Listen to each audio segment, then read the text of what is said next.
probably not going to believe that.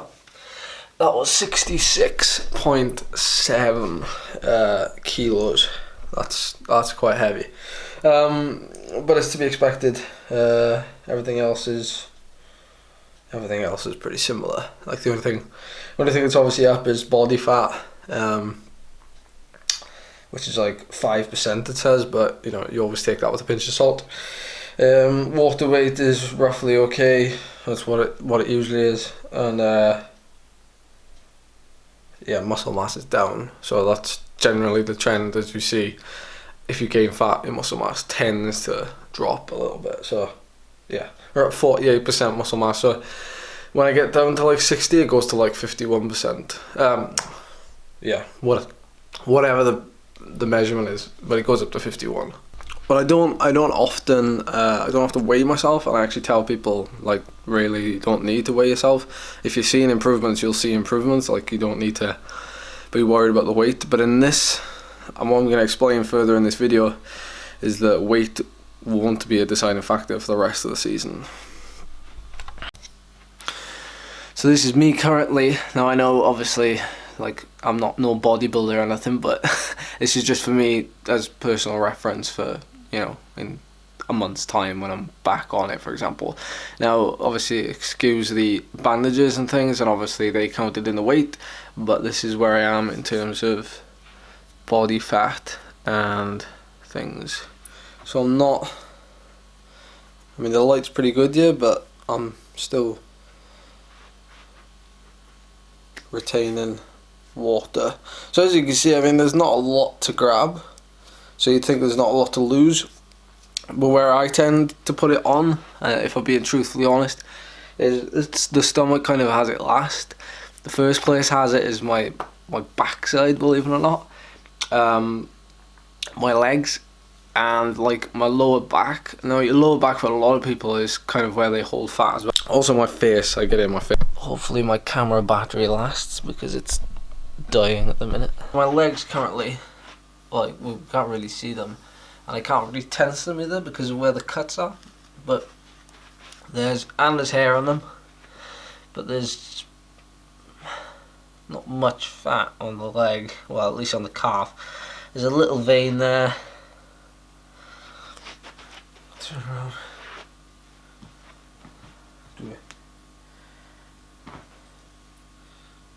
Not much to see. And then, like, usually I could do something like a bit of a tense and you'd be able to see the thigh, but it's not really defined, if I'm honest. So yeah, lots to work on.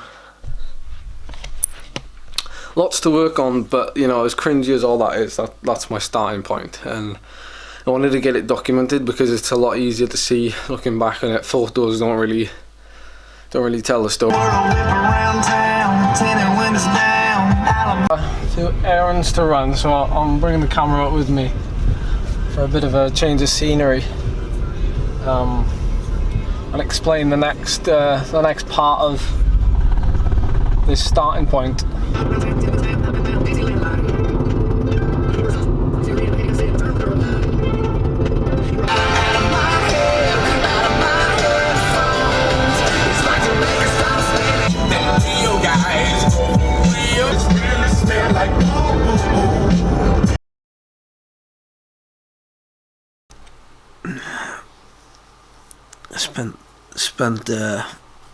Spent most of the night on the sofa last night. My left knee was like really itchy, not on the wound, but like just off to the side of it, and then yeah, I was like sweating. It's like so uncomfortable here at the minute with the heat and things. Not like I'm not used to it. It's just so uncomfortable with the plasters on. But anyway, on with the day. I use the Myfitnesspal app now. I've currently got it up on my iPad, and I'll go to the plus sign at the bottom, and I'll input my weight. So 145 pounds. And the great option with it is that you can actually add like a photo or something, but I'm not going to do that because I've put it on the vlog. So previous stuff, which is pretty cool as well. So that's the tracking. My goal weight is to kind of get down to like 132 pounds, or at least like down to within that ballpark. I don't want to go like anywhere close to 130 because that's starting to get below 60 kilos. So yeah, even 10 pounds off of 145 is good enough for me. So yeah, that's the starting point. So we'll go down to the settings and we will go across to goals, and then it has things like your starting weight and what have you at the top here, and you know, lots of stuff really. But what we really focus on is customize your carb, fat and protein. So here at the top you can change it daily, so you can set daily goals, which is really handy, and you can set like your default. Now I don't really mess around with the default, but the actual daily goals is something I tend to change quite a bit. So for example, if you've got Monday, Tuesday, Wednesday, Thursday, you can like select which one you want these you know, these kind of macros to be under, and then, you know, it's pretty much self-explanatory.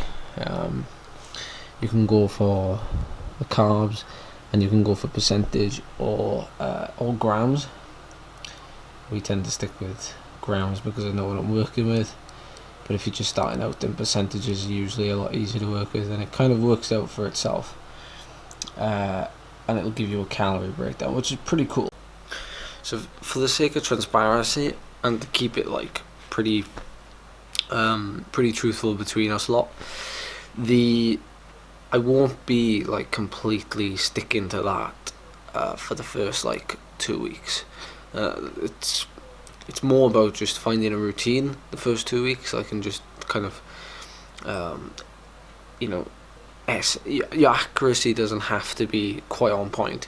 The closer you get to the end of the 90 days or the end of the 3 months, for me, the closer we get to the end goal, the more accurate I need to be. It's as simple as that. The end of the 90 days is probably going to be around the Tour of Britain, and that's not to say I'm riding the Tour of Britain at all. It's pretty much what I've done the last 4 years regardless, is I've always assumed I'd be racing the Tour of Britain.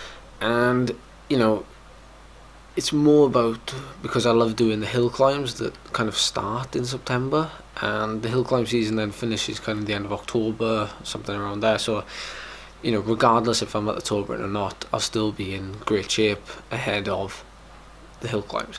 So that is my goal. My goal is to work up towards the Tour of Britain, both for it possibly, but more about having good form at the end of the year and carrying it into the hill climbs. And it just makes your off season a lot easier when you've done, you know, a fair chunk of training and you're actually going quite well at the end of the year. I don't want to be taking you. It's like what they say, like, you know, quit while you're ahead. So if you're at really good fitness at the end of October, you can take like a month off and be in like really good headspace and know that when you come back, you're like, I was flying a month ago. By the way, then you hear, what's your thoughts on the Chris Froome thing? That's pretty interesting recently. I put something out on Twitter, like a little bit of a poll to say, as if to say, like, you know, what's people's thoughts on it. I don't really know what to think of it, to be honest, and it's something that I don't know. It's just way too many complications for us to even start. You know, and we found out our starting point with our weight. Starting point with the update. We can obviously compare ourselves later on, and yeah, in terms of the functional strength stuff, in terms of the training, well, I'm not back on the bike yet, so that's kind of taking a backseat at the minute, but you know, we can obviously get started with the planning aspect of it. So planning, I love planning. Back when I was a junior, I used to like plan every single thing. I've been talking to a few people, and the possibility of me going to see like some kind of chiropractor, osteo, whatever, after I've come good is a possibility. So when I'm healed up, I might go and find one of them, a decent one, to try and fix me a little bit, or at least give me a bit of a kind of check over and stuff, because it's not just about the crash, but it's the way I've been walking and things like that since the crash, like obviously hobbling and stuff. So that's my starting point there. So there's lots of things that I can be getting on with, and I'm chomping at the bit now to kind of plan and put stuff into place. So once again, thanks for watching. I appreciate you sticking this long through the video. If you've stuck along this long, you're an absolute star. Give this video a thumbs up, comment down below, like it, share with your friends, tell them about this journey that we're all going to be pushing for the end of the year. I'll be super stoked for you to join me. Man, I need to shave, and I need to get a haircut or something, because this weekend we've got to go to well, Shropshire, and we've got Condo's 70th anniversary kind of ride, get together on Sunday. It's going to be pretty cool. The entries are still open if anybody wants to enter it. I'll put a link down below to Condo's website, and you can find it all there. There's the full Monty and the half Monty, 2 different bike rides. So I think one's 70 miles, one's 70k.